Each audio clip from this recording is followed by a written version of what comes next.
दोस्तों, स्वागत है आपका हमारे चैनल द यूनिक वर्ल्ड में। दोस्तों, अकबर और बीरबल की कहानियां भारतीय इतिहास में बहुत प्रसिद्ध हैं। इन कहानियों में बीरबल की बुद्धिमानी और अकबर की राजा के रूप में उत्कृष्टता का समावेश होता है। यहाँ एक नई और मजेदार कहानी प्रस्तुत की जा रही है, जिसमें अकबर और बीरबल की उपस्थिति है। बीरबल और रहस्यमयी पुस्तक। एक दिन अकबर के दरबार में एक विदेशी यात्री आया। उसने राजा अकबर को एक अजीब और रहस्यमयी पुस्तक सौंपी। वह पुस्तक एक प्राचीन भाषा में लिखी गई थी, जिसे कोई भी पढ़ नहीं सकता था। यात्री ने कहा, महाराज, यह पुस्तक आपके राज्य में आने वाली अनहोनी घटनाओं के बारे में बताती है, लेकिन इसे पढ़ने और समझने के लिए अत्यधिक बुद्धिमत्ता की आवश्यकता है। अकबर ने तुरंत बीरबल को बुलाया और कहा, बीरबल, इस पुस्तक को समझने की कोशिश करो और हमें बताओ कि इसमें क्या लिखा है। बीरबल ने पुस्तक को ध्यान से देखा और कहा, महाराज, यह पुस्तक बहुत पुरानी और रहस्यमयी है। इसे समझने के लिए हमें कुछ समय और विशेष प्रयास की आवश्यकता होगी। मुझे कुछ दिन का समय दीजिए, मैं इसे समझने की पूरी कोशिश करूंगा। बीरबल ने पुस्तक को अपने घर ले जाकर अध्ययन करना शुरू किया। उसने पुस्तक के हर पृष्ठ को ध्यान से देखा और उसमें लिखे शब्दों और चित्रों का विश्लेषण किया। कुछ दिनों के बाद बीरबल को एक सुराग मिला। उसने देखा कि पुस्तक के हर पृष्ठ पर कुछ अजीब चित्र और चिन्ह बने हुए हैं, जो संभवतः किसी कोड भाषा में थे। बीरबल ने अपनी बुद्धिमत्ता का उपयोग करते हुए कोड को समझना शुरू किया। उसने पाया कि हर चित्र और चिन्ह का एक विशेष अर्थ था और वे एक कहानी को बताते थे। बीरबल ने धीरे धीरे कोड को डिकोड करना शुरू किया और अंत में उसने पुस्तक की भाषा को समझ लिया। जब बीरबल ने पुस्तक की सच्चाई को समझ लिया, तो वह राजा अकबर के पास गया। उसने कहा, महाराज, यह पुस्तक एक प्राचीन राजा द्वारा लिखी गई थी, जिसने भविष्य की अनहोनी घटनाओं के बारे में भविष्यवाणी की थी। इसमें लिखा है कि आपके राज्य में कुछ लोग षड्यंत्र कर रहे हैं और आपके खिलाफ एक बड़ी साजिश रच रहे हैं। अकबर ने चिंतित होकर पूछा, क्या इसमें षड्यंत्रकारियों के नाम और उनके योजनाओं के बारे में कुछ लिखा है? बीरबल ने उत्तर दिया, हाँ महाराज, इसमें कुछ कोडेड संदेश हैं जो षड्यंत्रकारियों के नाम और उनकी योजनाओं को बताते हैं। हमें उन संदेशों को डिकोड करके समझना होगा। षड्यंत्रकारियों का पर्दाफाश। बीरबल ने पुस्तक के संदेशों को डिकोड करना शुरू किया और पाया कि षड्यंत्रकारी दरबार के ही कुछ मंत्री और अधिकारी थे।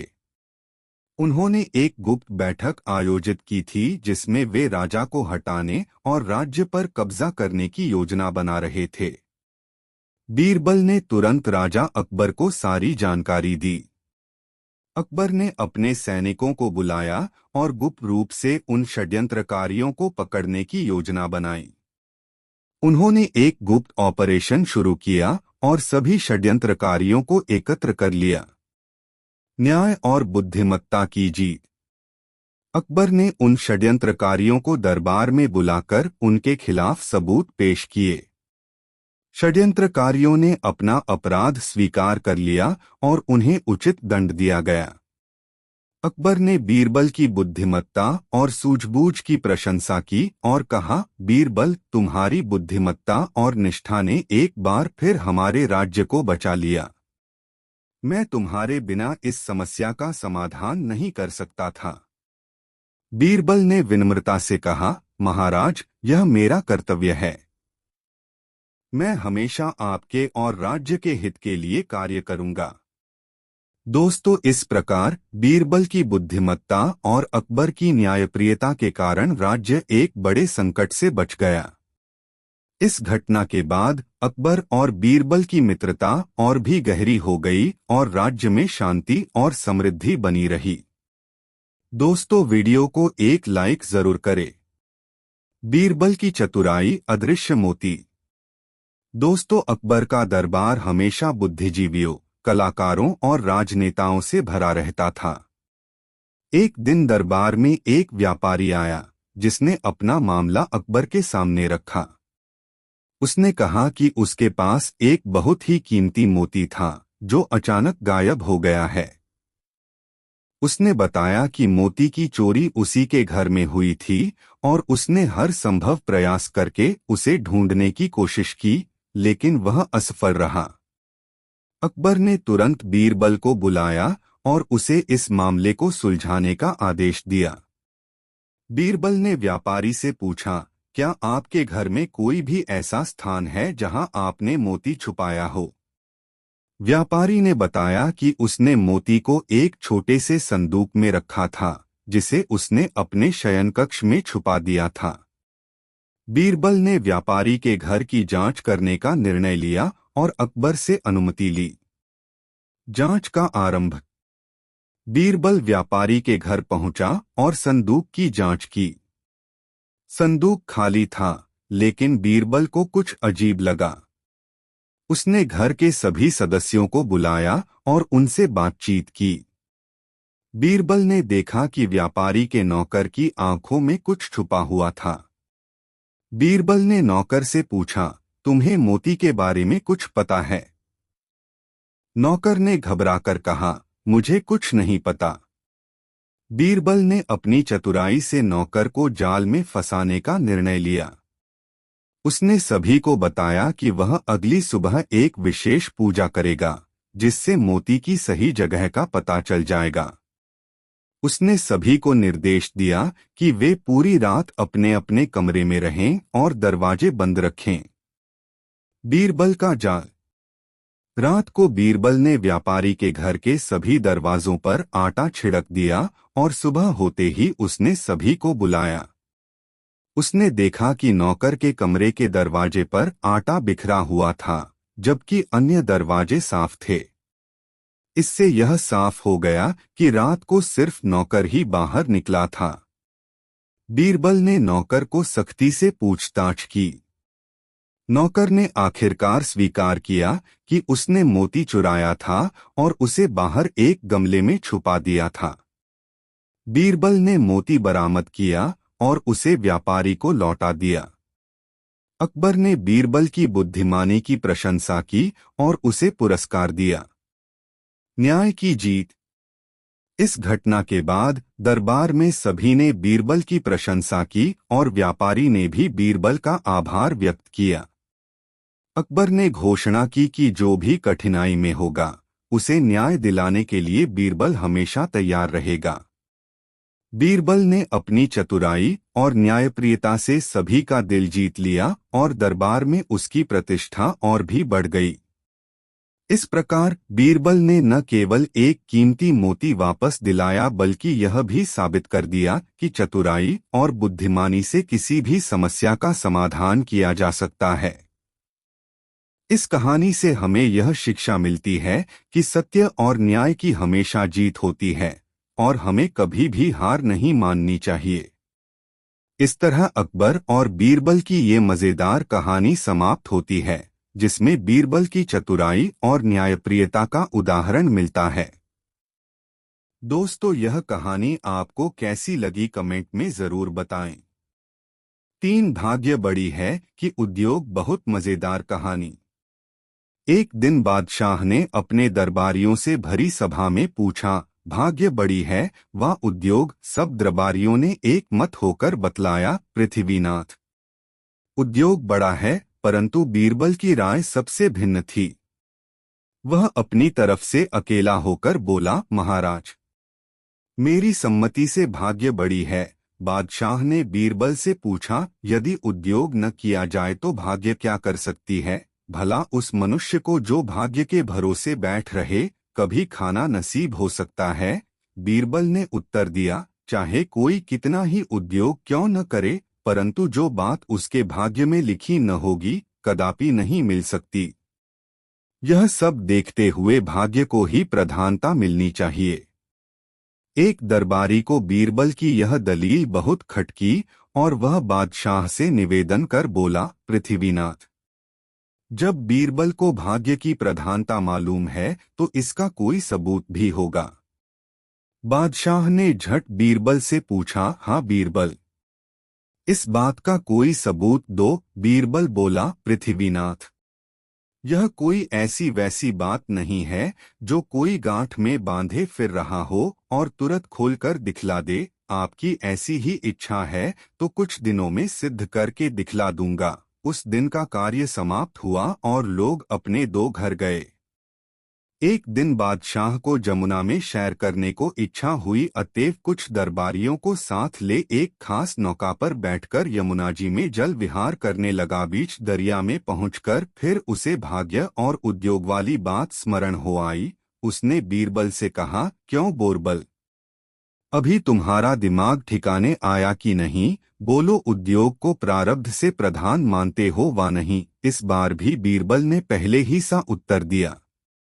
बीरबल की इस हठधर्मी पर बादशाह चिढ़ गया और तत्क्षण अपने हाथ की अंगूठी निकालकर जमुना जल के मध्य में छोड़ दिया और बोला, अच्छा बीरबल, यदि अपनी भाग्य की प्रधानता से तू एक मास के अंतर्गत यह अंगूठी मुझे न मिला सकेगा तो तेरी गर्दन उड़ा दी जाएगी।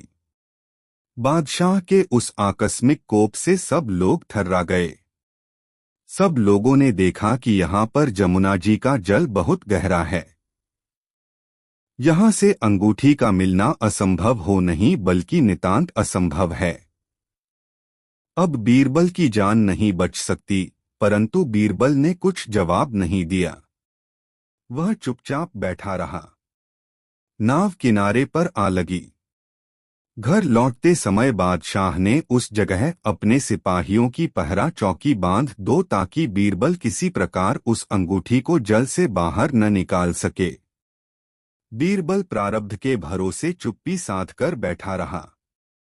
जब 27 दिन व्यतीत हो गए तो बादशाह ने बीरबल से पूछा, क्यों बीरबल, अंगूठी मिली? बीरबल ने इनकार किया।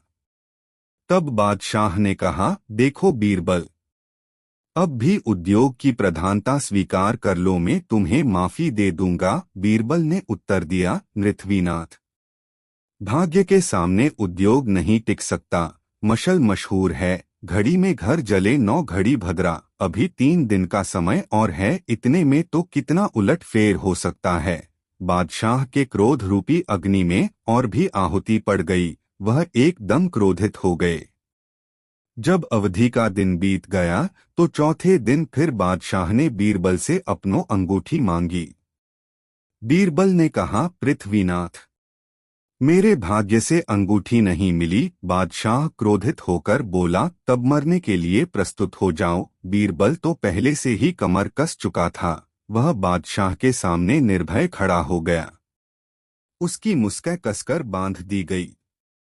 बीरबल की दशा पर बादशाह को फिर तरस आ गई और बोले, बीरबल, अब भी मौका है, तुम उद्योग की प्रधानता स्वीकार कर लो, मैं तुम्हें माफ कर दूंगा। बीरबल ने उत्तर दिया, गरीब परवर, मरते को मारना अच्छा नहीं। आप तुरंत मुझे मारे जाने की आज्ञा दीजिए। बादशाह ने कहा, अच्छी बात है, तब तो आगे ही आ रहा है। बादशाह ने वधिक को बीरबल को फांसी घर ले जाने की आज्ञा दो। वह घर मकान के चौक के पास ही बना हुआ था। चीरबल की यह दशा देख समस्त प्रजा घबरा ठड़ी, क्योंकि बीरबल के समय में सबको रामराज्य था। न राजा का जुल्म प्रजा पर चलने पाता था और न प्रजा का राजा पर। सबके चेहरे पर मुरदनी छा गई। बीरबल के घर वाले भी चुपचाप मलिन मुख किए सब कार्यकलाप देख रहे थे। वे अब अपना धैर्य कायमन रख सके और सबके सब सुसक सुसक कर रोने लगे। बीरबल फांसी के तख्ते पर चढ़ाया गया।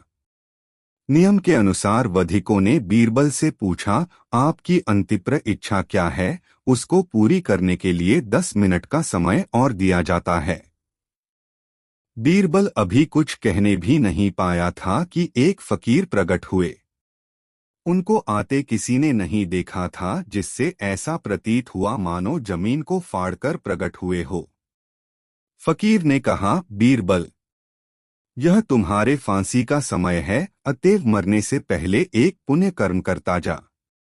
यह सवेरे सवेरे का समय है और मुझे भूख बहुत लगी है, इससे तू मेरे भोजन का प्रबंध कर। इससे बढ़कर दूसरा दान नहीं है, सा सदा ऐसे लोग कहते आए हैं। मैं मछली खाना चाहता हूँ, इसलिए एक अच्छी मछली पकाकर खिला और मुझ क्षुधित का आशीर्वाद ले। बीरबल बड़ी असमंजस में पड़ गया, एक तो मरण काल, दूसरे फकीर की याचना, सो भी मछली। वह बोला, शाह साहब, आपको ज्ञात होना चाहिए कि मैं एक कुलीन ब्राह्मण हूँ।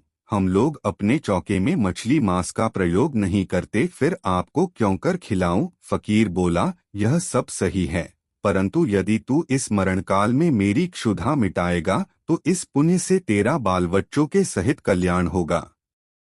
वहां पर उस समय जितने लोग एकत्रित थे, सबों ने बीरबल से फकीर की इच्छा पूर्ति का अनुरोध किया।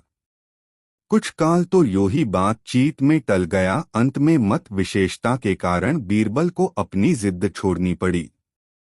एक आदमी बाजार जाकर एक मल्लाह से एक खूब मोटी और बड़ी मछली खरीद लाया।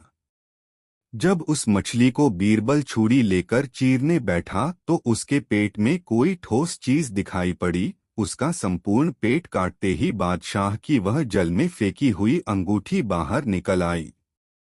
बादशाह अपनी खिड़की से गर्दन निकालकर बीरबल की फांसी का दृश्य देख रहा था। उसने देखा कि बीरबल एक मछली फाड़ रहा है, परंतु उसके और उस फकीर के अंतर्गत क्या क्या बातें हुई, इसका उसे कुछ भी गम न था। बीरबल उस अंगूठी को हाथ में लेकर खड़ा हो गया और शाह साहब को देखने लगा। वे उसके खड़ा होने से पहले ही अंतर्ध्यान हो गए थे। बीरबल ने एकत्रित मंडली से कहा, आप लोगों की अनुमति प्राप्त कर मैं एक बार पुनः बादशाह से मिलना चाहता हूँ। कृपा कर मुझे फिर बादशाह के समीप ले चलें। उन लोगों ने मछली का पेट फाड़ते समय कुछ निकलते हुए अवश्य देखा था, पर क्या निकला सो कोई नहीं जानता था। वे बड़ी प्रसन्नता से कर्मचारियों के सहारे बीरबल को बादशाह के पास ले गए। बीरबल को अपने समीप आते हुए देखकर बादशाह ने अनुमान किया, हो न हो बोरचल डरकर अब उद्योग की प्रधानता स्वीकार करने के लिए मेरे पास आ रहा हो, परंतु अब मैं अपनी आज्ञा भंग न करूंगा। इसीलिए इसके पहले ही मैंने उसे कई बार मौका दिया था, परंतु उस समय उसने मेरी बातों पर कुछ भी ध्यान नहीं दिया। बीरबल पास पहुंचकर बादशाह को सलाम किया। तब बादशाह ने कहा, बीरबल, अब तुम्हारा प्रयास करना वृथा है। इस समय चाहे तुम उद्योग की प्रधानता मान भी लो, परंतु मैं अपनी आज्ञा रद्द नहीं करूंगा। बीरबल ने कहा, प्रभु, जरा पहले मेरी बातें सुन लें। मैं उद्योग की प्रधानता मानने नहीं आया हूँ। बादशाह ने कहा, अच्छा कहो। तब बीरबल बोला, आपकी अंगूठी देने आया हूँ, इसे पहन लीजिए। बादशाह ने उसे हाथ में लेकर देखा तो सचमुच वही राजमुहर वाली अंगूठी थी। उन्हें बड़ा आश्चर्य हुआ, क्योंकि वे उसे जमुना के अगाध जल में फेंक आए थे। कई बार खूब उलट पलट कर देखा। जब उसके निस्वत कुछ संदेह न रहा तो बोले, बीरबल, यह अंगूठी कैसे प्राप्त हुई? बीरबल ने जवाब दिया, गरीब परवर, मेरा प्रारब्ध घसीट लाया है। तब उसके मिलने का सब किस्सा बीरबल ने बादशाह को सुनाया। बादशाह बीरबल से बहुत प्रसन्न हुए और 10,000 मुहरें, एक सुंदर वस्त्र तथा कई वाहन पुरस्कार में दिए। उसके घर वालों को भी सुंदर 2 वस्त्र दिए गए। उपस्थित जनता के सहित बादशाह ने प्रसन्नता से प्रारब्ध की प्रबलता स्वीकार कर ली। दोस्तों, वीडियो को एक लाइक जरूर कर दे। 4 दोस्तों, एक दिन बादशाह जनाने महल में अपने सबसे प्रिय बेगम से कुछ बातें कर रहा था। बात बात में कोई ऐसा विषय आ गया जिससे कि वह सिर से पैर तक बेगम से फिरंट हो गया और उसे आज्ञा दी कि तुम आज शाम तक महल खाली कर दो।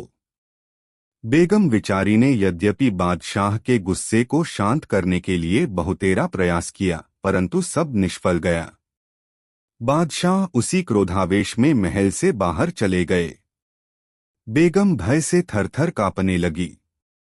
जब अपने बचाव के लिए बहुत मुरमार कर भी कोई युक्ति न निकाल सकी तो उसका ध्यान बीरबल की तरफ गया।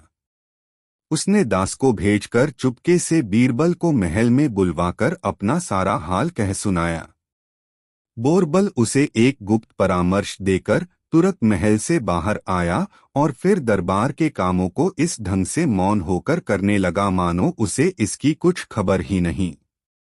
जब थोड़ा दिन ढलने को बाकी रह गया तो बेगम ने कुछ सामानों के अलग अलग कई गट्ठर बांधकर बादशाह को बुलवाया। जब वे आए तो बेगम ने बहुतेरा अनुनय विनय किया, परंतु फिर भी बादशाह का मन पलटा नहीं खाया। वे बोले, अब समय नहीं है, सूर्यास्त हो रहा है, अतएव अपनी प्यारी सामग्रियों को लेकर फौरन मकान खाली कर दो। बेगम बोली, स्वामी, जब आप मुझे त्यागते ही हैं तो मेरी एक अंतिम प्रार्थना स्वीकार करें। मैं चाहती हूं कि इस जुदाई के समय मेरे हाथ से एक गिलास शरबत पान कर लें। अब जब मेरा सौभाग्य कहीं फिर से उदय होगा तब न मुझे आपका दर्शन मिलेगा। स्त्रियों की मोहनी भी क्या है। बादशाह बेगम के जाल में फंस गया। बेगम एक प्याले में खूब अच्छी शराब भर लाई और बादशाह को अपने हाथों से पिला दिया। थोड़ी देर में बादशाह शराब की नशे में उगने लगा। बेगम पहले ही से अपने नौकर को सावधान कर चुकी थी। वे बादशाह को ले जाकर एक पालकी में सुला दिया। फिर बेगम भी एक दूसरी पालकी में सवार होकर बादशाह के सहित अपने पीहर चली गई। वह बादशाह को एक पलंग पर सुलाकर आप स्वयं उसकी पहरेदारों करने लगी। दूसरे दिन जब बादशाह की नींद खुली और नशे का झोंका टूटा तो अपने को एक अपरिचित स्थान में पाया।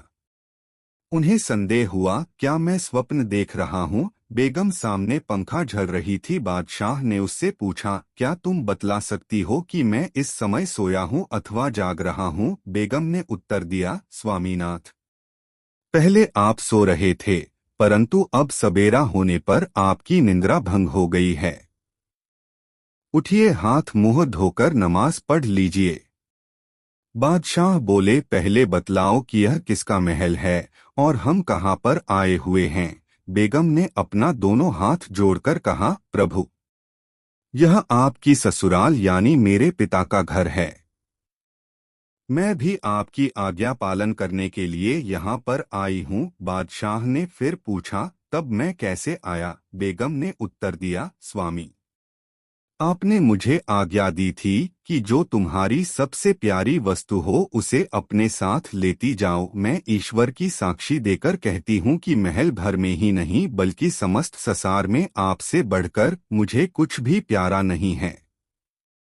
इसलिए मैं आपको अपने साथ लेकर यहाँ चली आई हूँ। बेगम के ऐसे अनुराग को देखकर बादशाह दद्याद्र हो गए और उसके अपराधों की माफी दी। फिर अपने ससुर से मिल भेंट सबकी राजी कर सास ससुर की अनुमति से उसी दिन बेगम के सहित अपने नगर को लौट आए। कुछ दिनों के बाद जब फिर बेगम और बादशाह में भली भांति प्रेम हो गया तो एक दिन ससुराल जाने वाली बात बादशाह के ध्यान में आ गई। तुरंत बेगम से पूछा, प्रिय, क्या तू बतला सकती हो कि उस रोज तुम किसकी सम्मति से मुझे अपने पीहर ले गई थी। बेगम ने उत्तर दिया, स्वामी, वह आपके चतुर दीवान बीरबल की सम्मति थी। उन्हीं की कृपा से मुझे आप फिर से प्राप्त हुए हैं। बादशाह चीरबल पर प्रसन्न होकर उसे बहुत धन्यवाद दिए। दोस्तों, कहानी कैसी लगी कमेंट में जरूर बताएं। 5 दोस्तों, एक दिन कोचीन नगर से चलकर 2 व्यापारी दिल्ली शहर में आए और घूमते फिरते एक नगर सेठ के पास जा पहुंचे। नगर सेठ के सात्विक और सरल स्वभाव को देखकर इनके मन में बेईमानी समाई और उसे ठगने का विचार किया। ये थोड़े से आभूषण भी अपने साथ लाए थे। उसे व्यापारी को दिख लाकर बोले, आप मेरे इन आभूषणों को बिकवा दें तो हम पर आपका बड़ा उपकार होगा। व्यापारी आभूषणों को देखकर उत्तर दिया, आपका कहना बहुत ठीक है, पर यह कोई लड़कों का खेल नहीं है जो इधर बनाया और उधर बिगाड़ दिया। जब मैं इसे कुछ लोगों को दिखलाऊंगा और उन्हें पसंद आएगा तब कहीं बिकेगा। आप लोग आभूषणों को मेरे यहाँ छोड़ जाइए, फिर दूसरे दिन दोपहर में आना। ठगों ने कहा, बहुत अच्छा, हम कल दोपहर को आपके पास आएंगे, परंतु आप भी एक बात का ध्यान रखना कि जब हम दोनों ही एक साथ होकर आवें तो आभूषणों को देना, अन्यथा नहीं। वे ठग इस प्रकार उसे बातों में बांधकर वहां से आगे बढ़े। कुछ दूर जाकर वे फिर वापस लौटे। उनमें से एक आदमी कुछ दूर मोड़ पर एक आदमी से झूठी गप मारने लगा और दूसरा उस सेठ की दुकान पर पहुंचकर बोला, सेठ जी, हमारा विचार रास्ते में जाकर पलट गया, इसलिए हमको फिर लौटकर आपके पास आना पड़ा। हम चाहते हैं कि इस समय आप हमारे आभूषणों को लौटा दें। कल दोपहर को हम इनको लेकर आपके पास आएंगे, तब तक आप भी ग्राहक ठीक कर रखें। सेठ ने कहा, तुम्हारी चीज तुमको लौटाने में मुझे कोई आपत्ति नहीं है, परंतु तुम्हारा दूसरा साथी कहाँ है, उसको भी अपने साथ लेकर आओ। ठग ने अंगुली का संकेत कर उसे नुक्कड़ पर एक दूसरे आदमी से बातचीत करते हुए दिखलाया। व्यापारी ने देखा तो बात सही थी। वह नुक्कड़ पर खड़ा होकर किसी से कुछ वार्तालाप कर रहा था। व्यापारी को अब कोई शक न रहा, वह आभूषणों को तत्काल उसे दे दिया और अपने काम में दत्तचित्त हुआ। उसको इनकी तरफ से कोई शंका नहीं थी क्योंकि उसका हृदय साफ था। इससे वह दूसरों को भी अपने ही समान समझता था। दूसरे दिन दोपहर के समय दूसरा ठग आया और सेठ से अपने गहनों को मांगा। सेठ ने कहा, गहने तो कल ही यहाँ से ले गए, अब फिर क्या मांगने आए हो? ठग बोला, कौन ले गया? सेठ ने उत्तर दिया, तुम्हारा साथी। वह कुछ क्रुद्ध होकर बोला, आपने यह अनुचित किया है। हमने आपको उसी समय सचेत कर दिया था कि जब हम दोनों एक साथ होकर आवें तो आप गहनों को वापस देना, फिर आप अकेले एक को क्यों कर दिया? आपकी यह थोथी दलील है, हमारा आभूषण हमें दीजिए। सेठ ने जवाब दिया, आप भी तो उस नुक्कड़ पर खड़े थे जबकि आपका भाई लेने आया था। ठग बोला, इससे क्या? मैं उसे गहने वापस लेने को नहीं कहा था। आप मेरे आभूषणों को वापस दे, नहीं तो मैं आप पर नालिश करूंगा और नाहक आपको भी जेरबार होना पड़ेगा। सेठ भी कुछ कहता और यह भी कुछ कहता, यहाँ तक कि कहासुनी में घंटों बीत गया, परंतु वह ठग किसी प्रकार राजी नहीं होता था। तब क्रुद्ध होकर नगर व्यापारी ने कहा, जा, जो तेरे जी में हो सो कर। मैंने तेरा कुछ कर्ज नहीं खाया है जो मुझे धमकी देता है। ठग का तो मन बढ़ा ही था, वह तत्क्षण बीरबल के पास जाकर फरियादी हुआ। बीरबल उसकी फरियाद सुनकर तुरंत व्यापारी को बुलवाया। जब वह आया तो बोला, यह क्या कहता है, इसका ब्यौरा बतला। वह व्यापारी शुरू से आखिर तक जो जो बातें हुई थीं बयान किया और 3-4 प्रतिष्ठित पुरुषों की साक्षी दिलवाई। बीरबल सारी बातों को सुनकर निश्चित कर लिया कि नालिश झूठी है, परंतु फिर भी बिना किसी अपराध में गिरफ्तार किए सजा भी नहीं दी जा सकती। अतएव वह नालिश करने वाले व्यापारी से बोला, तुमने यही कहा था न कि हम दोनों जब एक साथ आवे तभी आभूषणों को वापस देना? उसने कहा, हाँ, जो आप कह रहे हैं बिल्कुल कौड़ी पाई सत्य है, यही बात पक्की हुई थी। तब बीरबल बोला, जब ऐसी शर्तें तय हुई हैं तो फिर तुम अकेले क्यों कर आए? आप अपने भाई को साथ लेकर आओ तो मिलेगा। ठग की दाल न गली। बीरबल की ऐसी आज्ञा सुन वह वहां से खिसक गया। बीरबल नगर सेठ से बोला, सेठ जी, देखना, यदि यह इतने पर भी न माने और कदाचित आपसे फिर आभूषण मांगने आवे तो दोनों को मेरे पास पकड़ कर लाना। यदि दोनों ही साथ आवे तो अति उत्तम हो, नहीं तो इसे तो कदापि न छोड़ना। सब लोग बीरबल की अनुमति से अपने दो घर गए, परंतु ठगों का फिर कहीं पता न चला। दोस्तों, वीडियो को एक लाइक जरूर कर दे।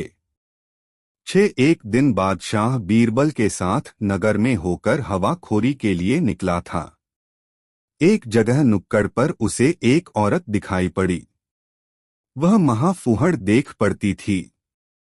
उसके मोटे मोटे होठों के बीच से दो दांत बाहर को झांक रहे थे।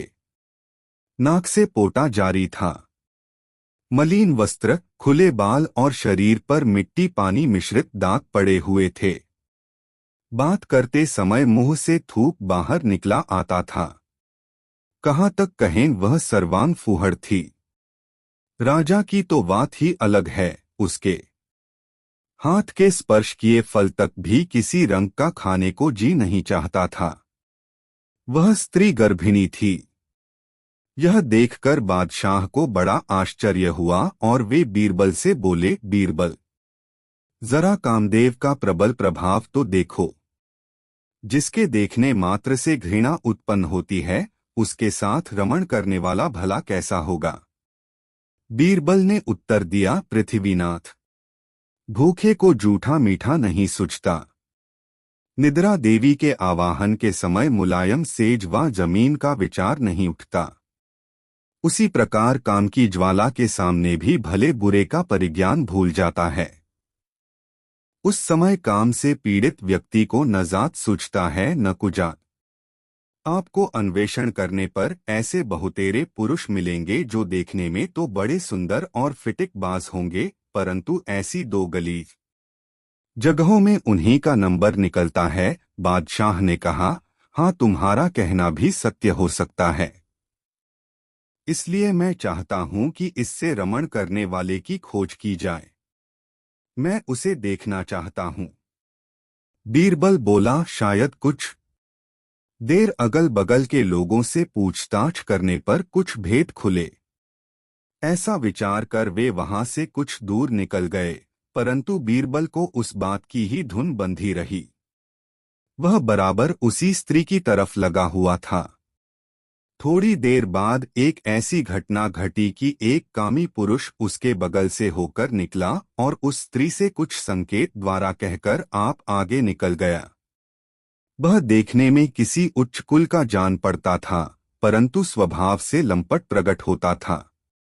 बीरबल ने उसे बादशाह को दिखाकर कहा, पृथ्वीनाथ, यही पुरुष उस स्त्री का यार जान पड़ता है। बादशाह को बीरबल की बातों से आश्चर्य हुआ और वे बोले, इस पर कैसे विश्वास किया जाए। बीरबल ने उत्तर दिया, उसकी तरफ कुछ देर तक ध्यान पूर्वक देखने से आपको स्वयं सिद्ध हो जाएगा। बादशाह ने बीरबल के कहने का अनुसरण किया। वे अनजानों की तरह उसकी दृष्टि बचाकर बराबर उसी तरफ देखते रहे। कुछ कालोपरांत वह लंपट फिर घूम कर आया और अंगुली के संकेत से उसे कुछ कहकर आप अग्रसर हुआ। महामाया भी उसके पीछे चली। कुछ देर के बाद वे दोनों एक गली में मुड़कर इनकी आंखों से ओझल हो गए। यह देखकर बादशाह का भ्रम मिट गया और उन्हें उस लंपट का जार उस होना निश्चित हो गया, परंतु फिर भी उधर ही दृष्टि अड़ाए रहे। अब ये दोनों आगे बढ़े। बादशाह को बीरबल को परिख पर बड़ा आश्चर्य हो रहा था, इसलिए बीरबल को छेड़कर बोले, बीरबल, तुम्हारी परिख तो बड़ी सच्ची निकली, परंतु यह तो बतलाओ कि पहले तुमने उसको कैसे पहचाना था। बीरबल बोला, पृथ्वीनाथ, यह सब आंखों की खूबियां हैं। हम लोग नगर में निकलते हैं तो बराबर रास्ते में आने जाने वालों की चाल ढाल का निरीक्षण किया करते हैं, जिससे आंखों को मनुष्यों से मिलकर व दूर से देखकर उनके आचरण समझ लेने की शक्ति प्राप्त हो गई है। मैं बहुत देर से बराबर उस लंपट की हरकतों को देख रहा था। पहले जब वह आया तो उसके हाथ पर केवल खैनी थी। चूने की तलाश में अगल बगल की दोवालों को देखता जा रहा था। दैवात एक संडास पर ताजा चूना छुआ गया था। झट अंगुलियों से चूना पोंछकर खैनी बनाकर खा लिया। अब आप ही बतलाएं कि जो संडास का चूना खैनी में मिलाकर खाने में नहीं हिचकता, उसके लिए यह काम करना कौन सा आश्चर्य है। उसी समय मुझे विदित हो गया कि यह व्यक्ति व्यसनों का सच्चा गुलाम है। बादशाह को बीरबल की ऐसी गुप्त पहचान से बड़ी प्रसन्नता हुई और वह घर आकर उसको एक जोड़ी दुशाला पारितोषिक दिया। दोस्तों, वीडियो कैसा लग रहा कमेंट में जरूर बताएं। साथ दोस्तों, एक रोज बादशाह ने बीरबल से पूछा, क्या यह बात सही है कि कारीगर लोग मालिक की आंखों में धूल झोंककर अपना उल्लू सीधा कर लेते हैं? इस विषय की लोगों में बराबर चर्चा सुनने में आती है। बीरबल ने कहा, पृथ्वी नाथ, यह तो आंख देखी और कान सुनी बात है। जो जिस काम को करता है वह उसमें पंडित हो जाता है। बादशाह ने फिर पूछा, तो क्या सुनार, लोहार, दर्जी पेशा के सभी चोर ही होते हैं? बीरबल ने उत्तर दिया, मैं यह कैसे कह सकता हूँ कि सभी कारीगर चोर ही होते हैं, परंतु फिर भी कितनों की चोरी सबको विदित हो चुकी है। जैसे सुनार ही को लीजिए, इनके संबंध में लोगों का विश्वास है कि कोई चाहे कितनी ही इनकी चौकसी करे, ये इनके प्रकारेण माल में से चोरी कर ही लेते हैं। परंतु ये इनकी इस कला की चालाकी संसार में विख्यात है। लोग तो यहाँ तक कहते हैं कि दुनिया की बातें तो दरकिनारे रहीं, ये अपने माता, पुत्री तथा बहनों के आभूषणों में से भी चोरी करते हैं। यदि कहीं चुराना भूल गए तो समझ लीजिए कि उस रात में उन्हें नींद हराम हो जाती है। ये कपट मुद्रा कर जब तक उसमें से कुछ माल निकाल न लेंगे, तब तक इनके पेट में चूहे कूदा करेंगे। इस संबंध की एक घटना मेरी आंखों के सामने भी घटी है, उस पर जरा विचार कीजिए। एक गांव में एक वृद्ध सुनार रहता था। बुढ़ापे के कारण वह सुनारी का काम नहीं कर सकता था, इसलिए विवश होकर दुकान में बैठा बैठा अपने एकलौते लड़के को सोनारी का काम सिखाया करता था। यदि लड़का कहीं चूक करता तो वह तुरंत उसकी भूल सुधरवा देता था। दैवयोग से उस वृद्ध सुनार की लड़की ससुराल से पीहर आई। उसे भी कुछ सोने के गहने बनवाए थे, अतएव अन्य जगह न देकर उसने अपने भाई से ही गहने बनवाना उत्तम समझा। उसका ख्याल था कि भाई के हाथ से बने हुए गहनों में फर्क नहीं पड़ेगा। दूसरे सुनारों का क्या विश्वास, वह अपना सब सोना भाई को देकर आप उसके पास बैठकर गहने बनवाने लगी। उसका बूढ़ा बाप भी वहीं दुकान में बैठा हुआ था। बूढ़े ने मन में अनुमान किया, जो मैं लड़के से प्रकट रूप में कहता हूँ तो लड़की सारी बातें जान जाएगी, और यदि नहीं कहता हूँ तो लड़का चहन के गहने सोचकर उसमें से चोरी नहीं करेगा। तब तो मेरे इस पेशे का नाम कलंकित होगा। वह अंगड़ाई लेता हुआ बोला, अरे राम, अपने लिए तो सभी एक समान हैं। ठग जाने ठग ही की भाषा, ताते उमा गुप्त करी राखा वाली घटना घटी।